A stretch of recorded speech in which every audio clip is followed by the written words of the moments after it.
Hello，大家，我係雷叔。樂活人生係由雷叔的退休生活出品，我哋一齊傾下屬靈人生、感情同健康真相。呢個系列講嘅唔止係退休，仲係人生後半場嘅感情、健康同覺醒。今日想傾嘅話題係識做人唔等於要討好人。一，做人其實冇統一標準，有時你幫人，人哋唔一定感激；你忍讓，人哋可能當你軟弱。社會成日話識做人好重要，但冇人講清楚點樣先叫識做人。有禮貌唔等於要迎合，關心人唔代表要討好人。做人最難嘅就係點樣唔會迷失自己。二，太想俾人中意，最後會唔中意自己。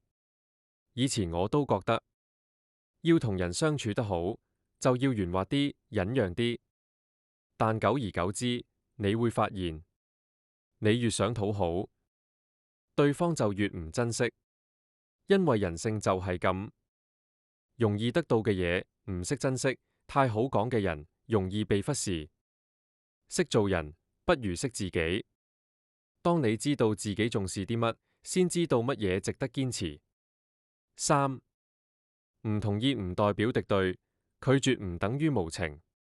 有時話 NO， 唔係因為唔友善，而係因為要保護自己。學識講 NO 係成熟嘅開始。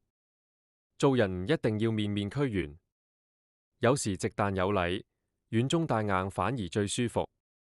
識拒絕係一種智慧，識堅持係一種氣度。四，人情唔可以計得太盡。有時你幫人10次，佢記唔到，有一次拒絕咗，就話你變咗。咁樣嘅人，你唔需要再解釋，因為佢只係利用你嘅好，而唔係欣賞你嘅人。真朋友睇你嘅心，假朋友睇你嘅功能。人情要溫度，唔要計算。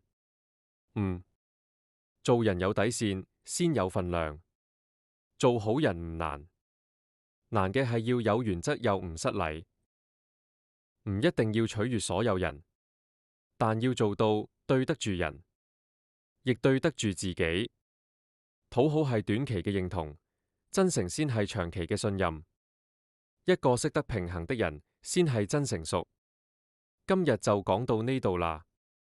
如果覺得有用，唔該俾個 like、subscribe， 撳埋個鐘仔，分享俾更多朋友，一齊活得自在，做自己，開心啲，睇開啲，樂活人生。